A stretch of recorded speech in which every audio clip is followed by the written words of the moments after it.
ভারতের দাদাগিরি থামাতে এক হয়েছিল বাংলাদেশ পাকিস্তান। ঢাকার বুকে বসেছিল এসিসির সভা।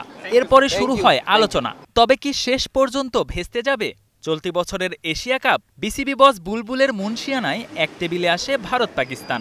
শঙ্কা কাটিয়ে প্রস্তুত হয় এশিয়া কাপের মঞ্চ, যেখানে শুধু একবার নয় তিনবার মুখোমুখি হতে পারে দুই চিরশত্রু। এশিয়া কাপে দুদল আছে একই গ্রুপে। পেহেলগাম হামলার পর চরমে উঠেছিল দুই দেশের উত্তেজনা। পরিস্থিতি এতটাই নাগালের বাইরে ছিল যে দ্বন্দ্বে জড়িয়েছে দুই দেশের সাবেক ও বর্তমান ক্রিকেটাররা। লেজেন্ডস চ্যাম্পিয়নশিপেও শেষ মুহূর্তে বাতিল করা হয় পাক ভারত লড়াই। তবে ওই যে বলে না, ক্রিকেটটা এমন এক খেলা যেখানে মনের মাঝে অভিমানগুলো বেশি দিন টিকে না। সেই ক্রিকেটের টানেই আবারও দূরত্ব কমেছে পাক ভারত দুই দেশের। রাউন্ড রবিন পদ্ধতিতে হতে যাওয়ায় এবারের এশিয়া কাপে গ্রুপ পর্বেই মুখোমুখি হবে ভারত পাকিস্তান।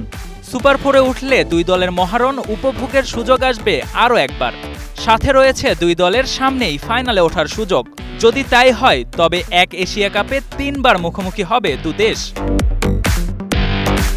এদিকে পাকিস্তানের বিপক্ষে ক্রিকেট ম্যাচে ভারতের মাঠে নামা যেন কোনোভাবেই সহ্য করতে পারছে না দেশটার সমর্থকেরা।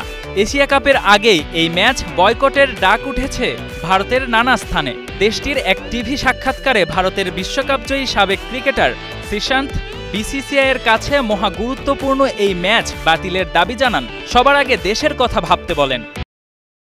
ভারত পাকিস্তান ম্যাচকে হয়তো অনেকে অনেকভাবে দেখে, তবে এবার ব্যবসা নয়, আগে দেশকে নিয়ে ভাবুন। এখন মানুষকে আনন্দ দেওয়ার সময় নয়, সবার আগে দেশের কথা ভাবা উচিত। সূচি চূড়ান্ত, মঞ্চ প্রস্তুত, তবে পরিস্থিতি কোন দিকে গড়ায় সেটি এখন দেখার অপেক্ষা। ভারতের আন্দোলনের মুখে শেষ পর্যন্ত পাক ভারত লড়াই বাতিল হলে ক্ষতিটা বুঝি ক্রিকেটেরই হবে। Ashraful Islam, star news.